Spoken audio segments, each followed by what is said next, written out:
welcome, Fred. Yeah, thank you, Glenn. It's good to have you here again. Yeah. I mean, you've been a regular visitor here at the Smart Energy Lab for years and years. I'm trying to bring more gadgets here.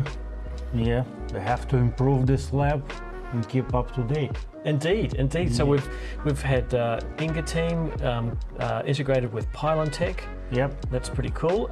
We've used it with Power Plus Energy batteries. Yes, we did. And now we've got this new product. Yes, that's the one very nice, small, simple product. So Yeah. it's called a Steca. Now tell me something about Steca first. Steca, it's a Katech brand. Pretty big German company, produce a lot of electronics for all type of electronics, not only solar. To my knowledge, it's automotive and some, I think, appliances or something like that. It's 3 locations to my knowledge, 2 in Germany, 1 in Bulgaria. That's the way they are. G'day. Welcome to the Smart Energy Lab, and today we're going to be looking at a new inverter here at the lab, the Steca inverter charger. And I've got with me today Fred, who I've known for a long time. G'day, Fred. Yeah. Hi, Glenn. Happy to see you. Yeah, likewise. There's new gadgets for you here. I love the way you bring me new gadgets all the time, and they're usually an inverter, and they usually got something clever about them. Yes, there is. So tell me a bit about Steca. Okay, this inverter, it's basically off-grid, but it's actually can be hybrid, connected to the grid theoretically, but it's not in Australia. Australia is only certified for off-grid. Small, nice device, 5 kilowatt, got PV input, battery input, 48 volt. Got pretty good surge capacity, 10 kilowatt for 5 seconds. It's just designed to start these nasty motors, and very light and very simple. It is very light. I mean, this is 11.5 kilos, Yeah. 5 kilowatt continuous rated. Yes, and that's rated up to 40 degrees Celsius. Inverter will start derating after 40 degrees Celsius, roughly about 5% when it's reached 50 degree, the ambient temperature, but it's pretty stable. You said to me previously that a lot of inverters these days are pretty bulletproof, like you really can't kill them. Yeah. So they've got thermal protection. Yep. What about overload protection? There is just gonna shut down. There is overload protection, and it's actually can be programmed. It's automatically comes back after it's shut down, or you just have to come back and turn it on. So in the 2 ways it can be set. Yeah, so like the bad old days was overload the inverter, the smoke came out. Okay, no, there is no smoke. It's just no power. It's smokeless. Yeah, smokeless, absolutely. To my knowledge, I hope so.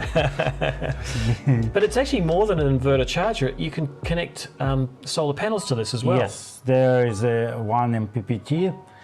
It's a bit, I would say, not all installers will love it. It's a very narrow voltage, up to 60 volt to 150 volt.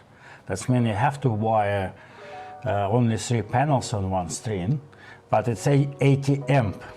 Like you can have about 5-6 strings of 3 panels in parallel, roughly about 5 kilowatt of panels. No problem here. Right, so it's a relatively low PV voltage, but you can parallel, and it gives you a lot of flexibility about orientation. Orientation, yes, that's the brilliant. You throw 3 panels there. Hope it will work if these electrical inspectors knows that you can do that, and not gonna make your life miserable after installation, but you can do this.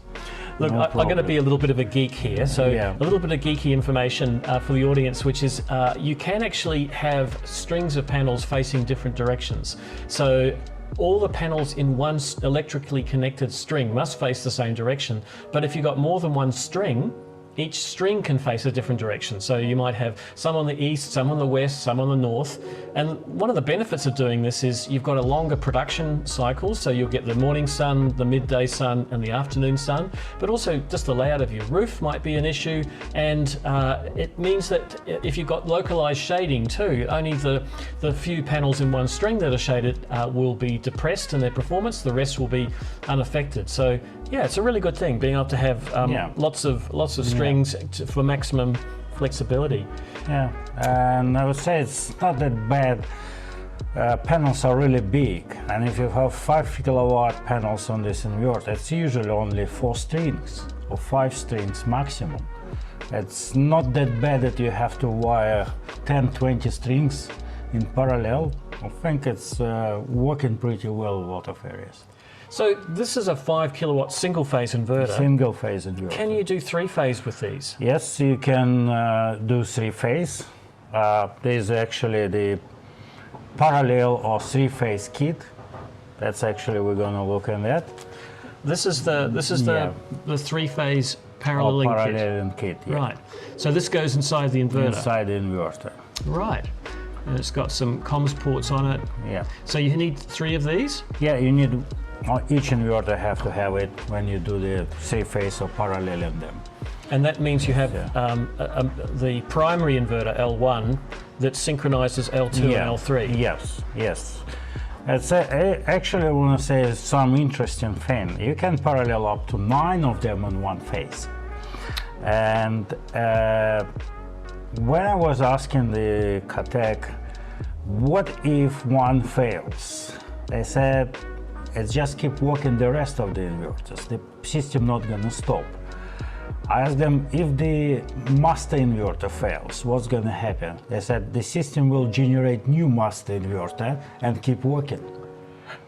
That is incredible. I've never heard of that feature. So that's the ultimate in redundancy. Ultimate in redundancy, yeah. You guarantee it's always working.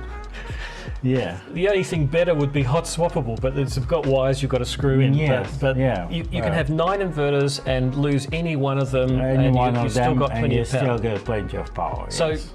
56 kilowatts.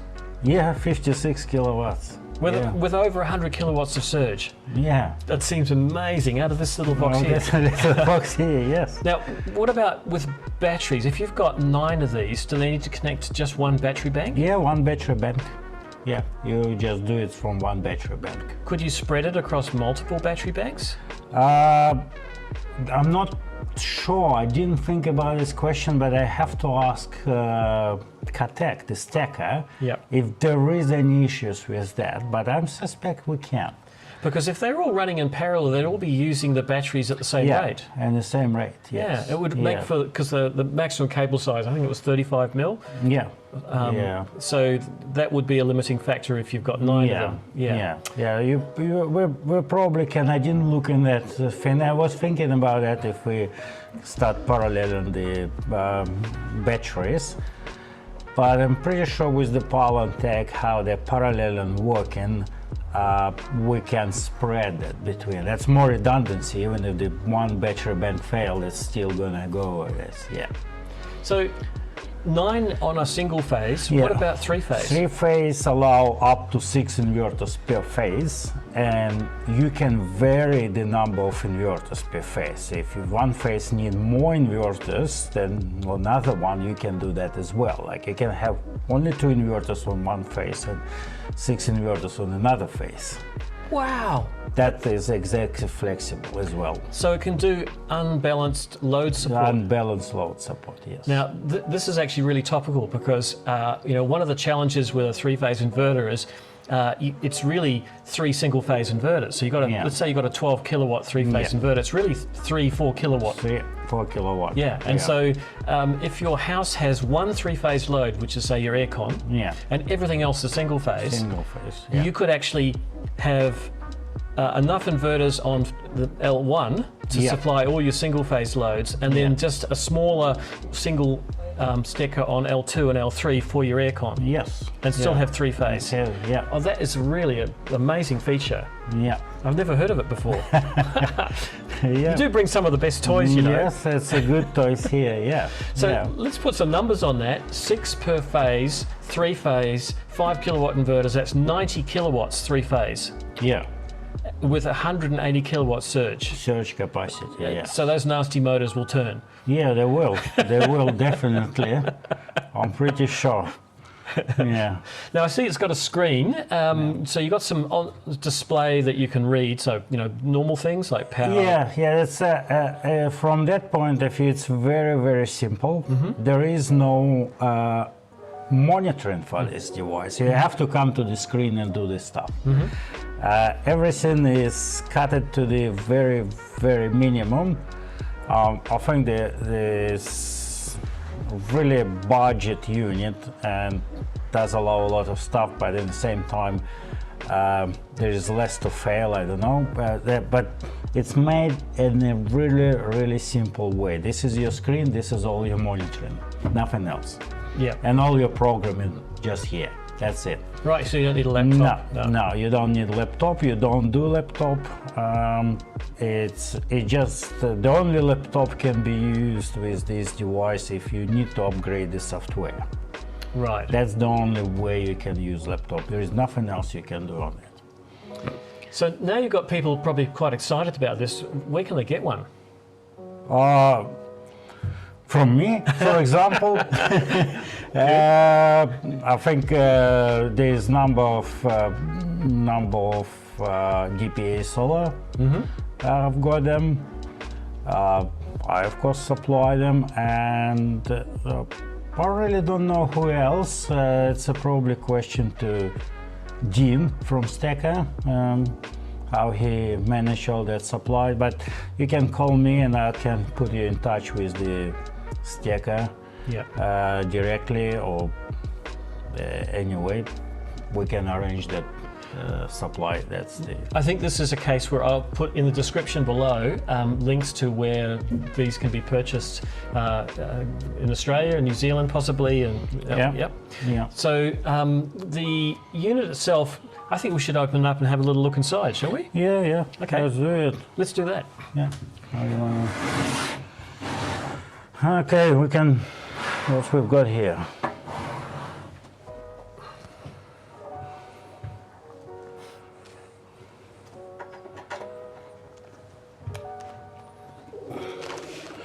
Just want to say this inverter produced since 2018. Very large numbers distributed around the world. Some sort of got through the stages where you can think what's gonna fail. And that's basically. Use this to point with. Yeah, the side. Okay, we've got AC input. It's called actually AC input because it can be the grid. AC output here. There's a battery connection here. And PV. This is the 80 amp maximum 150 volt input. And the USB, what's that for? That's for the connecting your computer to upgrade software. That's the cable for that. So for software upgrade, we would use just like a printer cable. And the NC, C, and NO, what are they? Normally open, normally closed. And common. And common, yeah. So are they primarily used for generator start? For generator start. Can they be used for load control? No, I don't think so. To my knowledge, it only works when it's battery goes down to minimum voltage. That's when it's open. It's very simple, very limited in the programming device. Right. Yeah. So there's an RS-232 port there as well. So perhaps there is some comms options. I don't know. What's this for? I didn't use it. Not sure. Okay. I think in the description we'll probably put if we find out what this is. We'll find what this is. Never been using that. Never used that. And not sure. And here we've got a circuit Yeah, breaker. circuit breaker, yes, it's a reset and on off. Right. Yeah. So the battery terminals I can see here look like 5 or 6 mil studs. So Yeah, they provide actually this in the package they've got this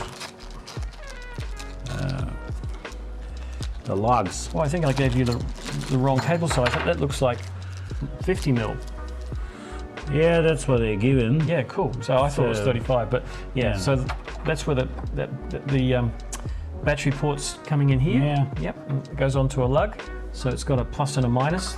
Yeah. Yep. They're going to go in there, and you got a spare one because you always it's bugger up one, lose don't it. you? Yeah. Yeah. You, That's crimped it on the wrong end or whatever. Yeah, whatever. Yeah, there's one spare one. Yeah, that's there.